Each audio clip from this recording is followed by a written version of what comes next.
The distress signal arrived at 0347 Ship Standard Time, and Navigator Zara Kael-Dresh was the only one awake to hear it. She had been sitting at her station in the forward observation deck, doing what she often did during the long quiet stretches of deep space travel, watching the stars with the part of her eyes that was not quite human. Her Drekkai side, the inheritance from her mother, manifested in ways that were subtle and largely invisible to her crewmates. A faint silver luminescence in her irises when her emotions ran high, a secondary set of sensory organs behind her eardrums that vibrated at frequencies no human instrument had ever been designed to measure, and a proprioceptive awareness of spatial geometry that made her the finest navigator in the United Earth Service. She could feel the shape of space the way a sculptor feels clay. She could sense when a corridor of vacuum was wrong before any instrument said so. At 0347, the secondary organs behind her ears began to vibrate. It was not an unpleasant sensation at first. It was rhythmic, almost musical, a deep subsonic thrumming that resonated in the mastoid bone and traveled through her jaw and into her back teeth. She lifted her head from the star charts and looked out through the panoramic viewport at the region of space they were approaching. The outer veil. 11 light-minutes ahead, the navigation computers estimated. A region of ionized gas and collapsed dark matter filaments that swallowed electromagnetic signals the way a black hole swallowed light. The veil had a reputation that bordered on mythology. 14 ships had entered its boundaries in the last 30 years. 3 had returned in the first 19 years of exploration. None had returned in the 11 years since the Anselm Reach went silent mid-transmission, its last signal a burst of fragmented data that the UES Cryptography Division still hadn't fully decoded. The Harbinger was not supposed to enter the veil. They were a survey vessel, Class 4 deep space, equipped for cartographic work and mineral assessment.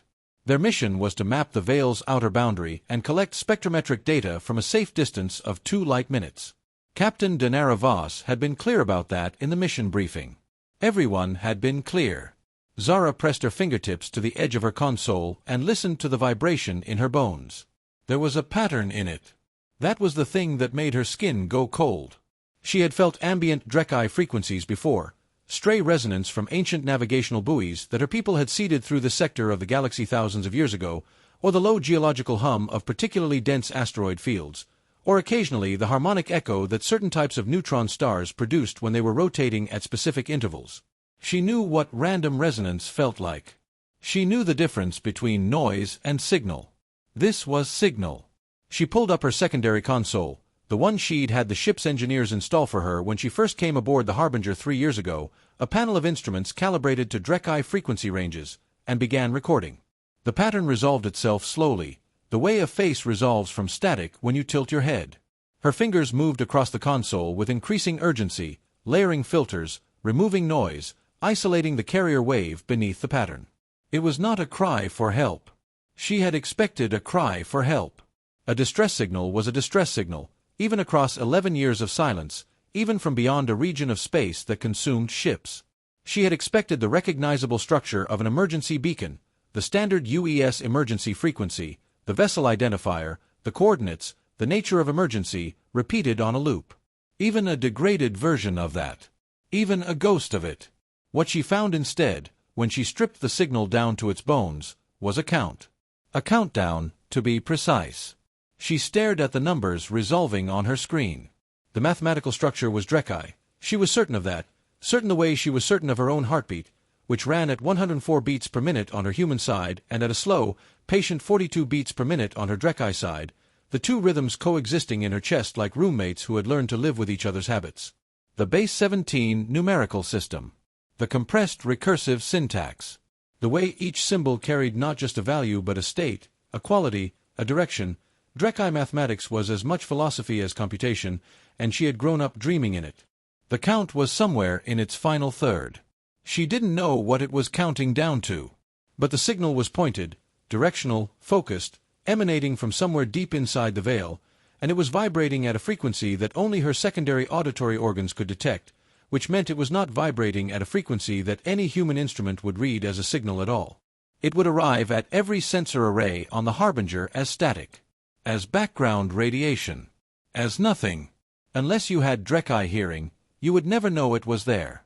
She sat with this knowledge for 6 minutes before she went to wake the captain.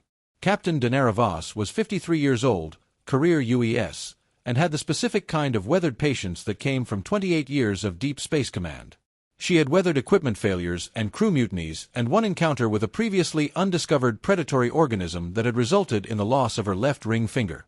She approached problems the way a geologist approached an unfamiliar rock formation, steadily, without alarm, looking for the right angle to apply pressure.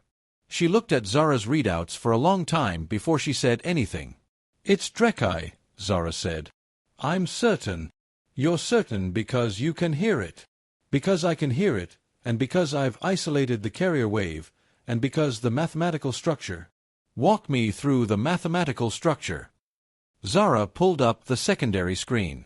The numbering system is base 17. Humans use base 10. Most of the spacefaring species we've encountered use base 8 or base 12. The Drekkai specifically use base 17. It corresponds to something in their sensory architecture, the way we evolved base 10 because we have 10 fingers. And the syntax here, the way the symbols are grouped, she paused, tracing her finger along the decoded sequence. It's an old dialect. Pre-collapse. This is like finding a message written in Proto-Latin. Voss was quiet for a moment. "What's it counting down to?" "I don't know." "When does it reach 0? Zara's jaw tightened. At current rate of decay in the signal, and given that the signal is coming from inside the veil, which adds a significant complication to time measurement, somewhere between 40 and 73 hours from now. That's a large margin. The veil distorts signal propagation in ways our instruments aren't calibrated for. That's the best I can do." She hesitated. "Captain, the signal is broadcasting on a frequency that only Drekkai secondary auditory organs can detect. The organs that half-bloods like me inherit from the Drekkai parent. It's not a general signal. It's not meant to be received by humans or by. It's meant for you." The words sat between them like something solid. "Possibly," Zara said. "Or for any Drekkai in the area. But given that there are no full-blooded Drekkai serving in the UES, and given that I am, as far as I'm aware, the only half-blood currently on active deep space assignment. You're saying someone sent a signal they knew only you could hear." "I'm saying that's one interpretation." Voss turned back to the viewport. The veil was visible as a smear on the edge of the starfield, a region where the light went wrong, where stars behind it appeared slightly displaced from where they should be, slightly dimmer, slightly wrong in color. It looked like a bruise on the face of space. "Wake Lieutenant Commander Orveth. And Dr. Nema. Get them to the briefing room." The briefing room argument lasted 47 minutes. Lieutenant Commander Tobias Orveth was the Harbinger security and tactical officer, a broad-shouldered man from the Ganymede settlements who had spent most of his career in contested space and who had what Zara privately thought of as a combat-trained approach to uncertainty. Identify the threat, neutralize it, move on. He listened to her presentation of the signal data with his arms crossed and his jaw set, and when she finished he said, without particular hostility but without any warmth at all, "I'd like to see your raw data. The raw data is in the secondary console readout I've already shown you. I'd like an independent analysis." "Tobias," Dr. Nema Halloway said.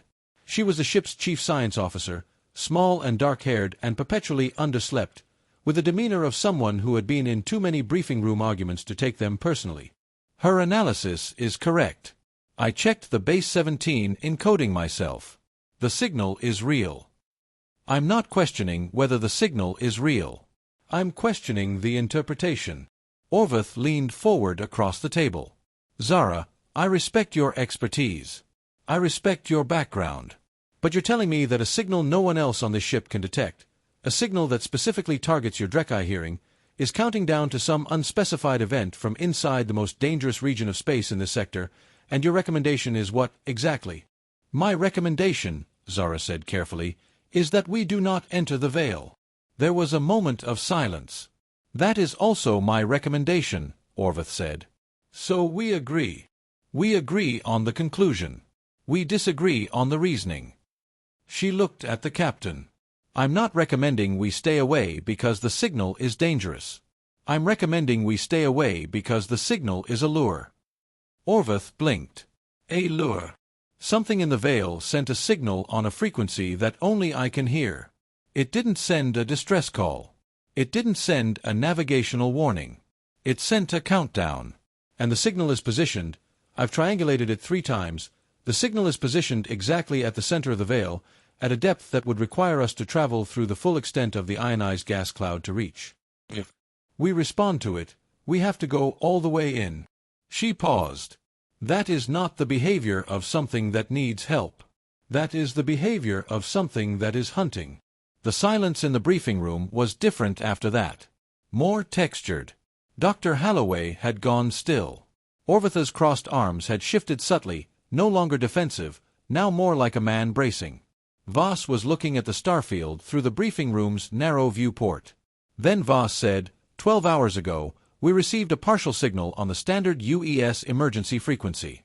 47 words before it was cut off by veil interference. It identified itself as a vessel designation matching the Kessler's Run, a freighter that went missing in this sector 9 months ago. 22 crew. The signal asked for immediate assistance. Zara stared at her. You didn't tell me about this signal. I'm telling you now. Voss turned from the viewport. The Kessler's Run signal came in on standard channels. Every instrument we have read it clearly.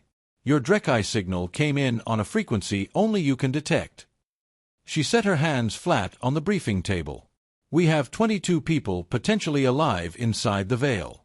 Our mission parameters grant me discretionary authority to conduct search and rescue operations when within range of a credible distress signal. The Kessler's Run signal is credible. And the countdown is something we are taking seriously, which is why we're going in with full sensor sweeps, maximum defensive posture, and a standing order to reverse course the moment anything. Captain. Zara's voice was tight. I need you to hear me. This signal is in Drekkai. Not modern Drekkai, pre-collapse Drekkai. The Drekkai have not had an active presence in this sector for 300 years. Whatever is broadcasting from inside the veil has been there for at least 3 centuries. It has been waiting. And it sent a signal that only I can hear. She pressed her palms to the table, mirroring Voss. I am the only Drekkai Heritage crew member in the UES Deep Space program. This signal is not a coincidence. It knows I'm here. Voss held her gaze for a long moment. We go in at 0600. Stations at 0530. Dismissed. Zara sat alone in the observation deck for the 40 minutes between the briefing and stations. The stars outside were very still, very cold, very far away. The vibration in her secondary ears had gotten slightly stronger. It had taken on a quality she hadn't noticed before, in the controlled environment of her analysis. There was something else in the frequency, beneath the countdown. Something she kept catching at the edge of her perception, the way you sometimes catch a smell and can't place it. It took her 20 minutes to identify what it was. It was recognition. The signal recognized her. Whatever was sending it, and it was ancient, it had been running for centuries, and it was patient in a way that human or Drekkai minds rarely achieved, because patience at that scale required either mechanical implementation or a kind of alien constancy of purpose. It had identified her signal return. Every body in space had a signal return, electromagnetic resonance from biological tissue, from neural activity, from the specific organic chemistry that constituted a living creature. The Drekkai could read those returns. Apparently, whatever was inside the veil could read them too. It knew she was there. And it was, she thought, it was glad. She pressed her forehead against the cold viewport glass, and the vibration ran through the glass and into her skull, and she closed her eyes, and she listened to the countdown continue. The Harbinger crossed the boundary of the outer veil at 0613, running 6 minutes behind schedule because Ensign Luca Pereira had found a cascading fault in the port sensor array that took 3 technicians 12 minutes to diagnose and 7 more minutes to temporarily patch. This, Zara thought, was the first sign, not of supernatural malice, but of the specific mundane wrongness that preceded disaster, the way small mechanical failures clustered before larger ones, the way the universe sometimes sent previews. The veil's boundary was not dramatic from inside the ship. There was no shudder, no visible transition. The starfield outside the viewports didn't go dark. What happened instead was subtler. The quality of the light changed. Stars that had been sharp became slightly soft, their edges diffuse, their colors muted by a fraction. The long-range sensors began returning data with increasing latency, not failing, just slowing, like a mind becoming drowsy. The communication array's external pickup registered a constant soft hiss that comms officer Yuki Tanaka described as, like standing next to a waterfall you can't see. Lieutenant Commander Orvath posted 2 security personnel at each major junction. He had done this without being ordered to, and Voss had said nothing about it, which meant she agreed. Zara was at her navigation station, plotting a course toward the origin of the Kessler's Run distress signal, and she was doing this while simultaneously monitoring her secondary console for the Drekkai countdown, and she was doing both of these things while trying not to notice that the vibration in her ears had changed again. It was louder. That much was simply physics, they were closer to the source. But the quality of it had shifted in a way that the distance alone didn't explain. It was more complex, more layered. Earlier, the countdown had been the dominant signal, the clearly structured component. Now she could hear other things beneath it, or not hear, exactly, but perceive, in the synesthetic way her Drekkai senses sometimes worked, where hearing became something closer to knowing. There were structures in the deep signal. Architecture. As if the veil itself had been built. She did not mention this to anyone. They found the first anomaly 40 minutes into the veil. Dr. Holloway brought it to Zara's station, a tablet in her hand, her expression carefully neutral in the way of scientists who have found something that frightens them and are not yet ready to say so. The tablet showed a spectrometric analysis of the gas clouds around them. The ionized gas of the outer veil had been studied from the outside, and the published models described it as the remnant of a stellar nursery, young stars that had formed and then been disrupted by gravitational instabilities, leaving behind the charged gas cloud that blocked so much signal traffic. The models were very thorough. They had been calibrated against 3 years of external observation data. The spectrometric readings from inside did not match the models. "The gas composition is wrong," Holloway said quietly, standing close to Zara's station so only Zara could hear. "Not dramatically wrong, but wrong in a very specific way." She pointed to the screen. "These compounds, this family of crystalline metallic compounds suspended in the gas, they shouldn't be here. They're not natural. The energetic bonds holding them in this crystalline form require very precise electromagnetic conditions to maintain. Conditions that don't occur naturally." Zara looked at the compounds. She recognized one of them. She didn't know from where. From childhood, maybe, from her mother's house, from the things her mother had kept on the high shelves and never explained. Someone made this. Someone made this cloud, or someone made these conditions inside a natural cloud. Holloway's voice was steady. Either way, someone engineered this space. "How old?" Holloway was quiet for a moment. "The crystalline structures show radiometric decay consistent with formation roughly," she paused. "Roughly 300 years ago." They looked at each other. "Pre-collapse Drekkai," Zara said. "That would be consistent with the data." Zara turned back to her console. "Don't put this in the ship's log yet." Holloway stiffened. "That's not. Give me 2 hours. I need to think." The doctor left without agreeing and without disagreeing, which was as close to compliance as she was likely to get. Zara stared at her navigation plots and thought about the Drekkai collapse, which was what human historians called it. The Drekkai themselves, in the account she had found in the university archives while trying to understand her mother's heritage, called it by a word that translated roughly as the self-closing, the period 300 years ago when the great Drekkai Empire had abruptly ceased outward expansion, sealed its core systems, and within 2 generations had simply stopped being. Present in the galaxy. Not destroyed. Not defeated. Gone. As if a civilization of billions had collectively decided to leave, and had left so completely that no one had been able to find where they went. The veil, Zara thought. They came here. And they built something.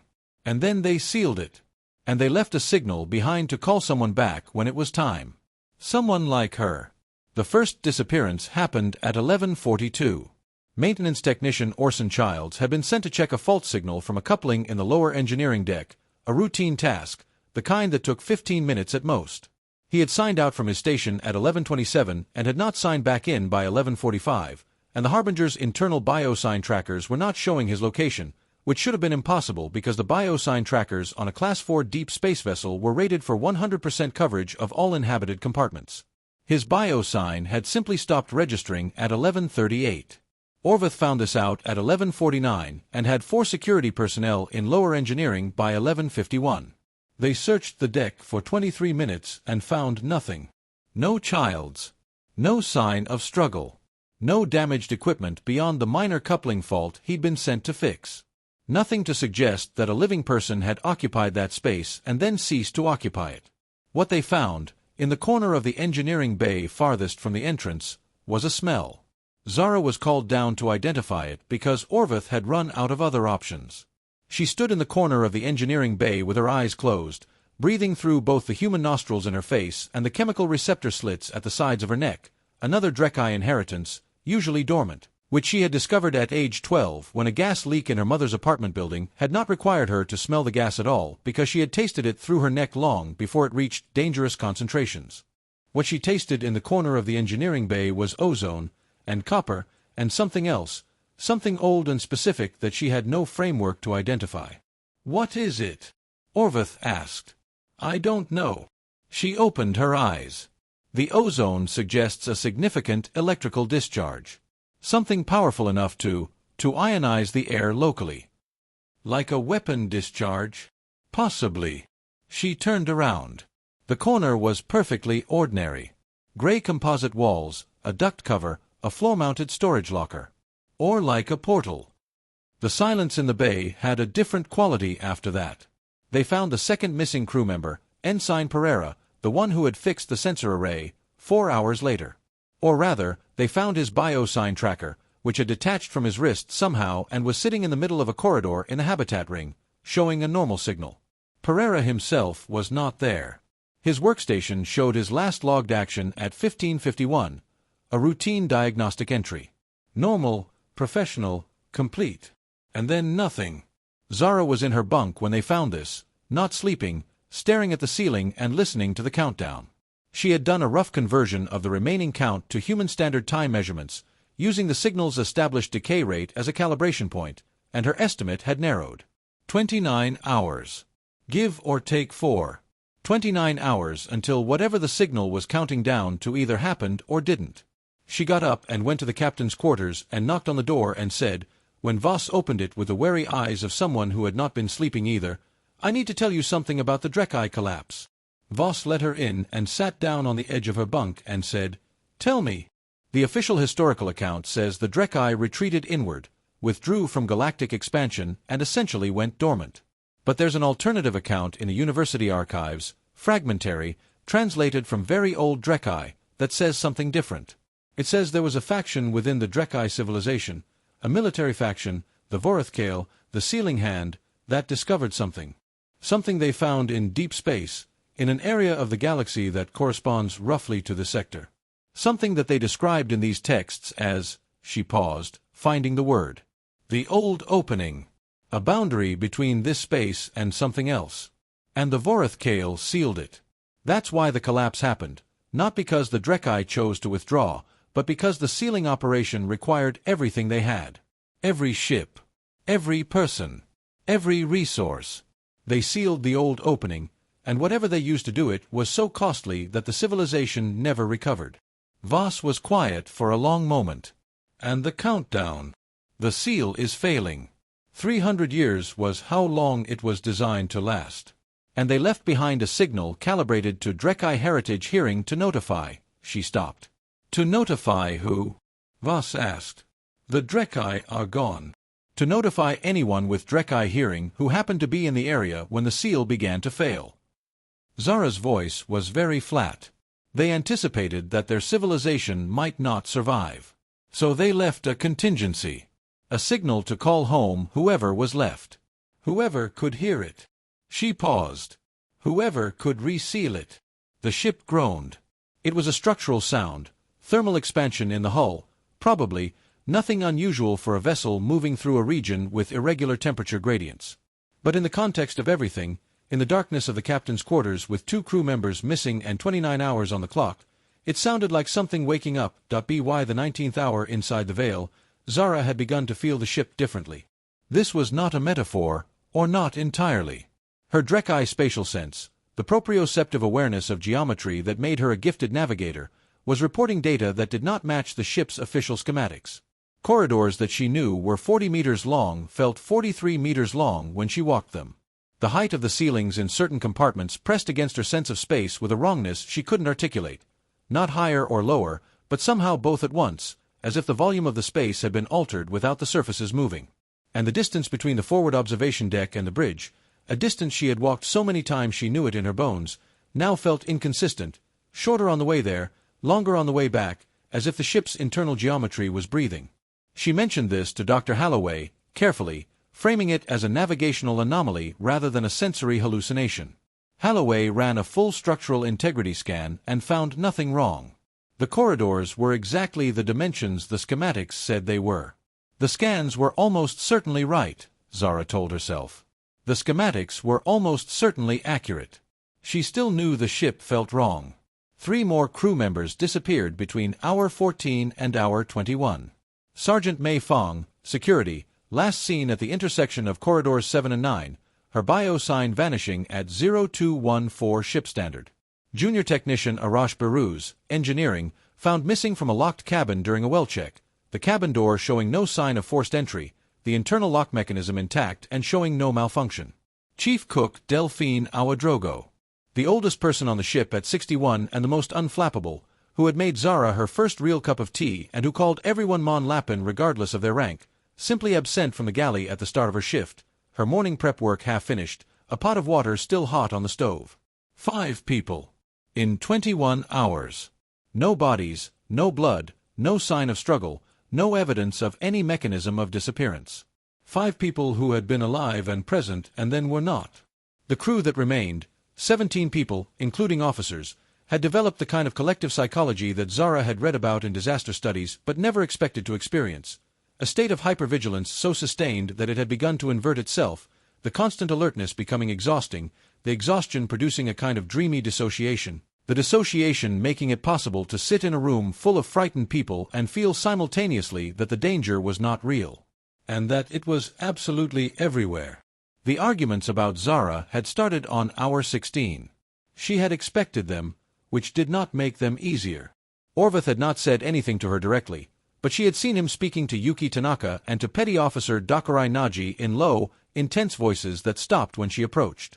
The 2 remaining security officers, Corporals Chen and Vasquez, had begun positioning themselves between Zara and the majority of the crew when it was not required by their duties. And at the brief all-hands gathering Voss had called at hour 18 to address the disappearances, someone, she hadn't seen who, had said, clearly and precisely, from somewhere in the middle of the assembled crew, the signal was meant for her. The disappearances started when she came aboard. She had stood very still when that was said. She had felt the back of her neck go hot and the silver in her eyes brighten, which she couldn't control, and she had been aware that the brightening was visible and that it made her look less human, which was probably the worst possible moment for that. The disappearances started when we entered the Vale, Voss had said, in a voice that closed the subject.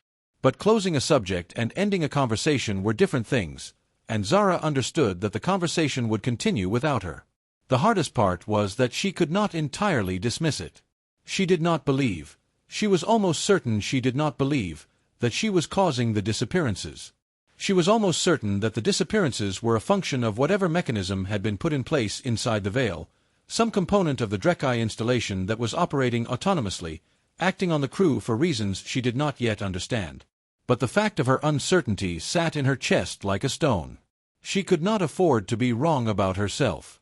She found something at hour 22 while reviewing the archived university texts on her personal terminal, something she had read before but not fully understood, a fragmentary passage from a pre-collapsed Drekkai text that one of the human anthropologists had included as a curiosity rather than a serious historical source. The passage described the Vorith Kale sealing ceremony in terms that she had previously read as metaphorical. Now, having felt the ship's geometry change, and having tasted that specific old smell in the engineering bay corner, and having heard the countdown in her bones for over 20 hours, she read them as technical. The seal requires a bridge, the text said, in her rough mental translation. A being who carries both the old blood and the new, one who can hold the frequency of the opening and the frequency of the world it opens onto simultaneously, one in each hand, and bring the hands together. The seal cannot be placed from outside. It cannot be placed by a pure Drekkai, who would be consumed by the opening's resonance before the work was completed. It requires a diluted inheritance, a partial translator, someone who can stand in both thresholds at once without belonging fully to either. She read this 3 times. Then she understood what the countdown was counting down to. Not a deadline. Not an event horizon. Not an explosion. The countdown was counting down to the moment when the seal's failure would reach a point of no return, the moment when the opening would be too wide to seal again regardless of what was done. Before that moment, with the right instrument, with the right person, the seal could be renewed. After that moment, whatever was on the other side of the old opening would be fully through. She sat alone in her cabin and looked at the countdown on her screen and thought about the 5 people who had disappeared and the 17 people who remained and the 29 crew members of the Kessler's Run, if they were still alive somewhere in the Veil, and she thought about what the right instrument meant in practical terms, and the stone in her chest got heavier. She did not go to Voss. Not yet. She needed to know more about what was on the other side. She went to find Dr. Holloway instead. Holloway was in the science lab, surrounded by readouts of the Veil's gas composition data, and she had the look of a woman who had been thinking very hard for a very long time and had arrived somewhere she wished she hadn't. She looked up when Zara came in.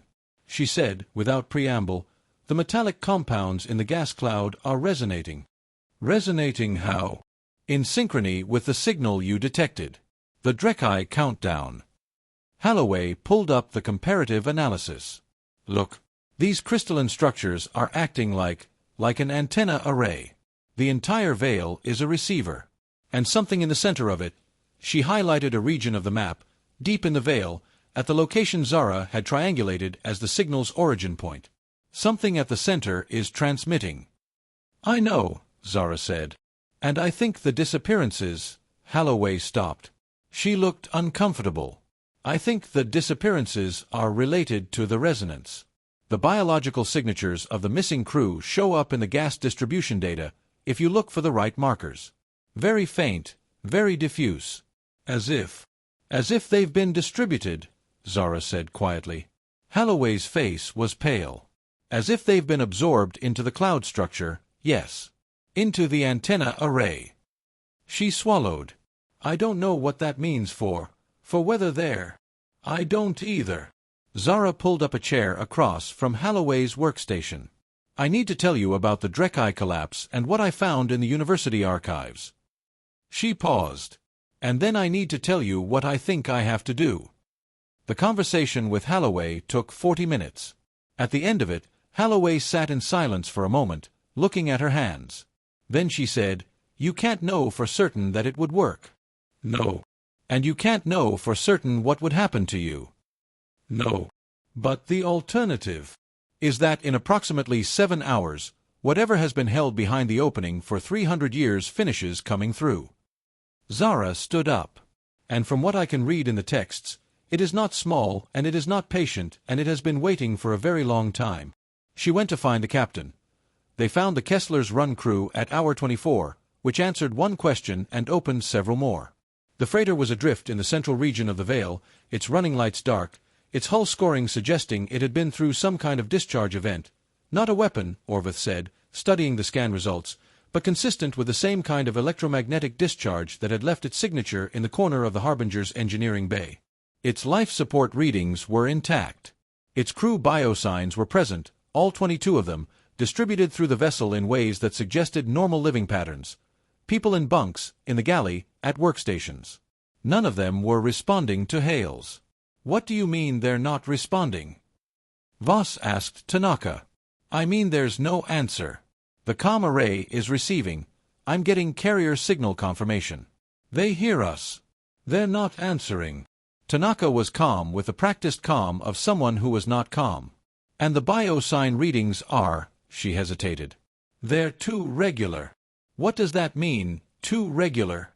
"It means the biorhythms of all 22 crew members are synchronized. Heart rates, respiratory rates, neural activity, all of them running in lockstep. Like a single organism." She finally looked up from her screen. "Humans don't synchronize like that. Not even twins. Not even people who've been together in close quarters for months. This level of synchronization doesn't occur naturally." The silence on the bridge had a specific quality that Zara recognized, The silence of people who have been presented with information that cannot be integrated into their existing model of reality and are waiting for someone to offer an alternative interpretation. She could not offer one. "The Kessler's Run crew are part of the array," she said. The words tasted like metal. "Like our missing 5. Except, kept intact. Used differently." She thought about the texts, about the mechanism of the seal, about what was needed. "It's building something. Gathering components." "Building what?" Orvath demanded. "A key, maybe. Or a lock." "I'm not." She stopped. Something in her secondary hearing had changed, a shift in the frequency of the countdown, a harmonic she hadn't detected before, and she went very still. "Something's moving." Everyone looked at her. In the veil. Something large. Multiple somethings. She moved to her navigation console without waiting for orders and began pulling up the long-range data, filtering through the distortion and the resonance and the interference of the engineered gas cloud.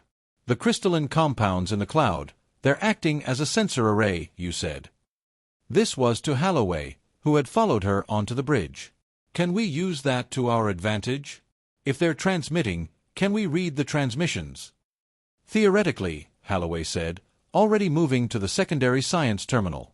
"Then look for large mass displacements. Anything moving through the cloud at..." The main viewport lit up. Not brightly. Not the way an explosion would light it up, or the way a star going nova would light it up. It was a slow illumination, a dimensional deepening of the gas clouds to port and forward, as if parts of the nebula had thickened and were now casting shadows, which was physically impossible but was nonetheless exactly what it looked like. Zara's spatial sense screamed. "Contact," she said, and her voice was very steady, "at bearing 277 by -12. Contact at bearing 341 by +4. Contact at bearing 118 by -21. She was reading it from her Drekkai sense rather than from the instruments, her hand moving to annotate the positions on the navigation display as she called them. Multiple contacts. Very large. Coming out of the cloud. They came out like ideas that had always been there. The first warship resolved from the nebula gradually, the way a predator's shape resolves from tall grass. First the edges, where the gas was thinnest, the enormous curving lines of a hull that was nothing like any UES vessel, nothing like anything in the fleet recognition database, because it was 300 years old and had never been catalogued by human sensors. It was the color of very deep water, the color of space at the edge of a black hole, its hull surface textured with the same crystalline compound that made up the veil's gas cloud, so that it seemed to breathe the cloud rather than move through it. Its running lights, if it had any, were invisible in the human spectrum. But Zara could see it clearly through her secondary vision, blazing in the Drekkai frequency range like a star, every power system and weapons array and drive unit radiating in wavelengths that her human crewmates simply could not perceive. It was not alone. The second warship resolved to port, larger than the first. The third was behind them. Zara felt it before she could see it. Then 2 more. Then 3 at once, in a flanking formation, massive and unhurried, moving through the veil's gas cloud the way they had been built to move through it, the crystalline compounds parting around their hulls like a school of fish around a shark. 7, 8, 9, 12, 15. How many? Voss asked, very quietly. Zara's hands moved on the navigation console.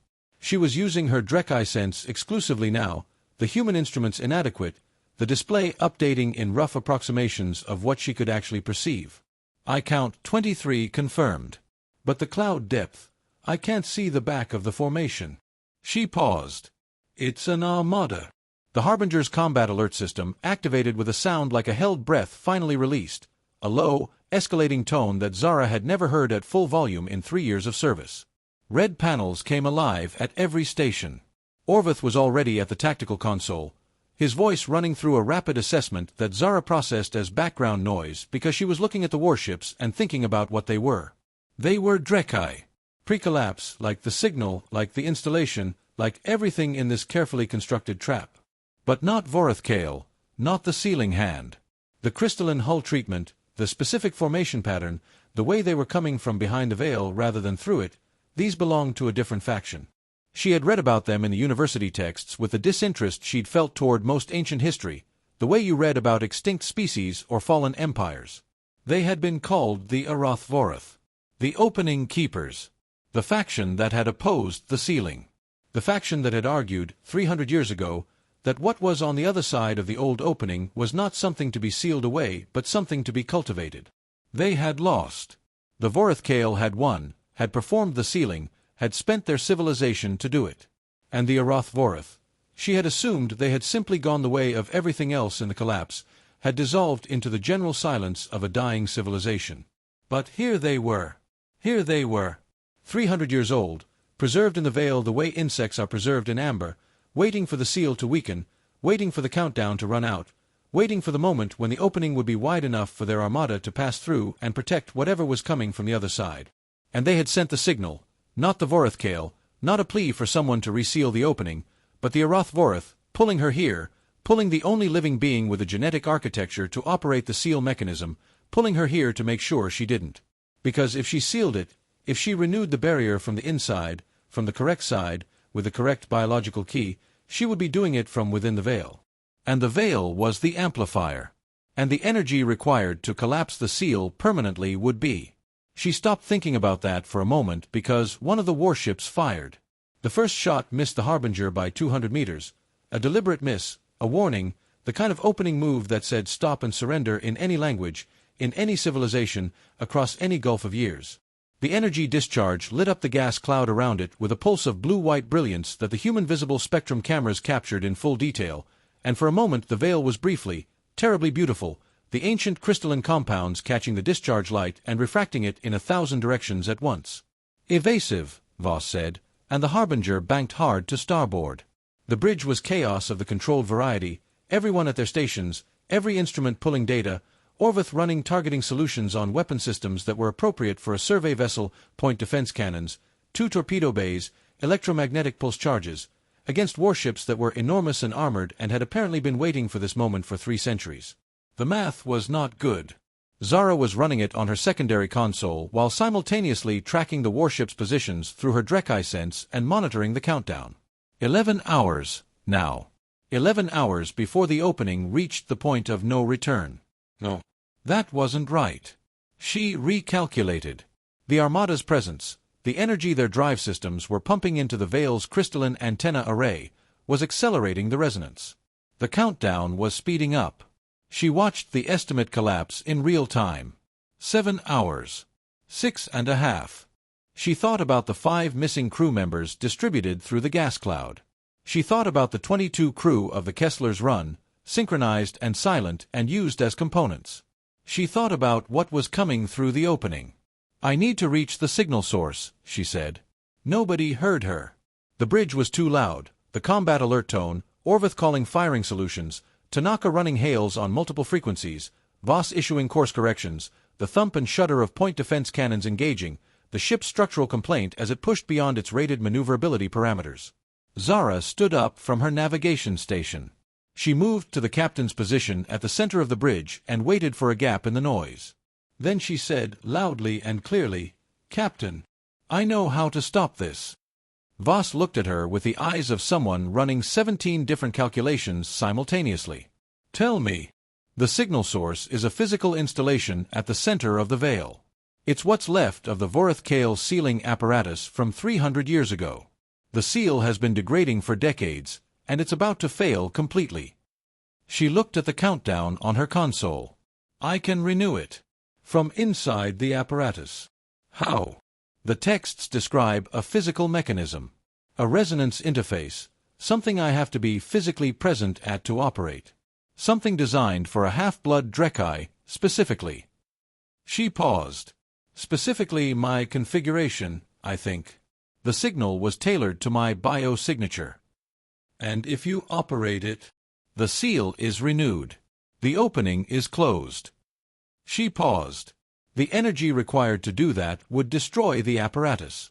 And everything close to it. How close? Close enough that I would need to be inside the apparatus to make the connection. And the apparatus is at the center of the veil, which is also the center of the resonance array, which is also... She stopped.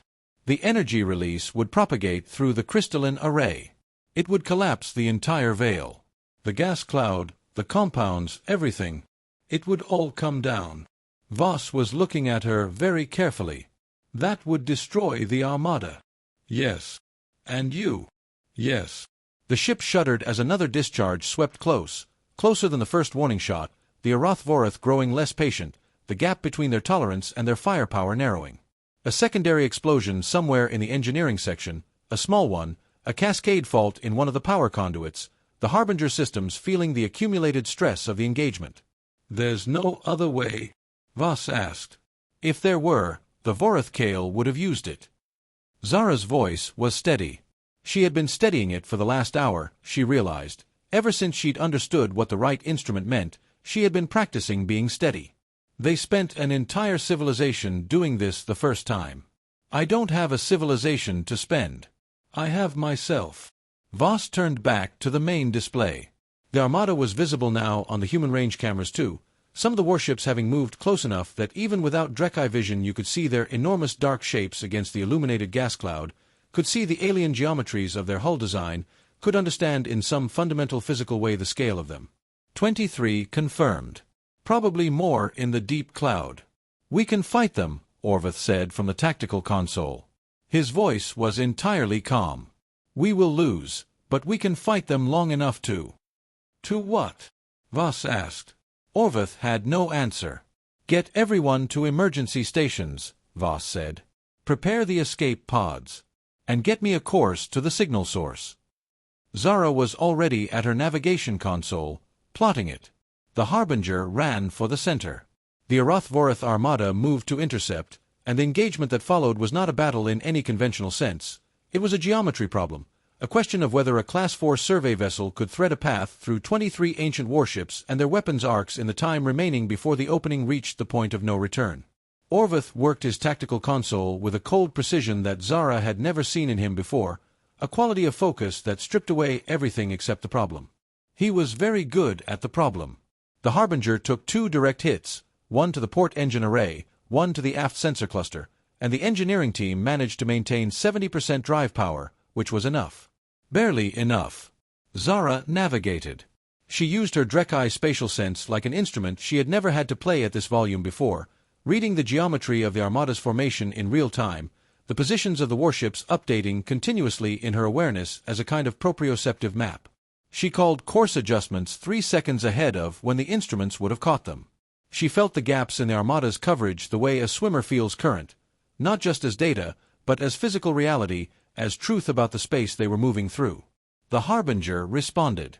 The Harbinger was not built for this kind of flying, and it showed, consoles flickering, hull temperature rising along the ventral surface, the structural stress indicators pushing into amber and occasionally into red, but it responded. The crew was very quiet during the run. The kind of quiet that settles over people when everything that needs to be said has been said, and what remains is only the work of the next moment, and the moment after that. Zara was aware of all of them. She was aware of Voss, steady at the command position, making small precise decisions. She was aware of Orvath, whose animosity toward her had dissolved somewhere in the last few hours into something more like respect, or at least the kind of mutual regard that develops between people who are trying very hard at a very difficult thing together. She was aware of Tanaka, still trying hails, still trying to reach anyone who might be listening. She was aware of the 17 people aboard who were alive, who had been alive for the entire run through the Veil, who were alive right now in this moment. She thought about Delphine Awadrogo, distributed into the gas cloud. She thought about the translation from the old text, absorbed, not destroyed. She held on to that. At hour 25, with approximately 90 minutes left on the countdown and the signal source 3 kilometers ahead, Voss ordered the crew to the escape pods. "I'm staying," Orvath said. "You're going," Voss said. "Danera." "That's an order, Tobias." She held his gaze. "Get them to the edge of the Veil and wait. The collapse will clear the lane if it works. And if it doesn't work, then you'll know in about 90 minutes, and at least you'll be on the right side of the Veil to say so." Her voice was not unkind. "Go." He went. The crew went, most of them, the ones who needed to go, the ones who should not be here for what came next.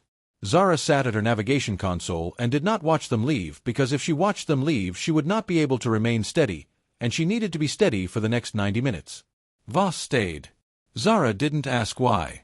She understood why. They flew the Harbinger the last 3 kilometers alone, the two of them, through the increasingly dense gas cloud at the Vale's heart, through the warships that had now given up trying to intercept and were simply firing, the Harbinger's hull taking sustained fire that the structural integrity system was categorizing as critical and then catastrophic and then simply stopped categorizing because the categorization system had failed. The ship was coming apart in small ways and then in larger ways, and Zara kept her attention on the navigation and let the ship come apart around her because there was nothing else to be done. At 200 meters from the signal source, Zara could see it. Not with her human eyes. With her Drekkai sense, she could perceive it as clearly as she had ever perceived anything. A structure at the center of the Vale, built of the same crystalline compound that permeated the gas cloud, enormous and intricate and alive with energy, radiating in every Drekkai frequency simultaneously. It was not what she had expected. She had expected something mechanical, something cold, something that felt like a weapon or a lock. What she perceived instead was something that felt like a word in a language older than the civilization that had built it, a word that meant something along the lines of barrier or guardian or love. The Vorthkael had not simply sealed the opening. They had made something that endured. Something that had held for 3 centuries and had known it was failing and had sent its last remaining signal into the dark, looking for someone who could hear it. She found the interface immediately. It was exactly where the text said it would be, not a physical panel or a control surface, but a resonance point, a specific node in the crystalline structure that sang at the exact frequency combination of her human and Drekkai inheritance simultaneously, a frequency that no being could match except someone born of both. She stood at her console, and she reached out with the part of herself that was Drekkai, and she felt the interface recognize her, the way you recognize a voice you haven't heard in years. Sudden, complete, the recognition preceding the memory, and she thought about her mother, who had never explained the things on the high shelves, who had given her this inheritance without explaining it, who had perhaps known and not told her, or had not known and had simply passed it on the way you pass on. Everything that is in your blood, without knowing what it will be needed for. She thought about the 17 people in the escape pods at the edge of the Vale. She thought about 22 people on the Kessler's run. She thought about 5 people distributed into the crystalline structure of the gas cloud like notes in a chord, held rather than destroyed. She put her hands together. What happened next did not have a clean description in any language Zara knew, which was perhaps appropriate, since it was not an experience that translated well into language.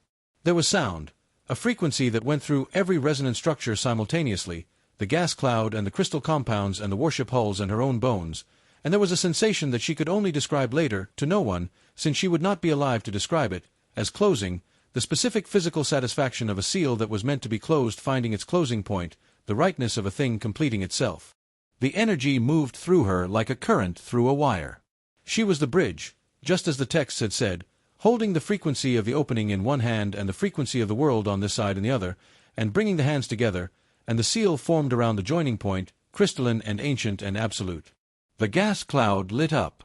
Every compound in the Vale resonated simultaneously at full amplitude, 300 years of accumulated potential releasing at once, the energy propagating outward from the center in a wave that was visible across a significant fraction of the light spectrum, that was detectable by instruments at a significant fraction of a light-year's distance, that swept through the armada like a reckoning.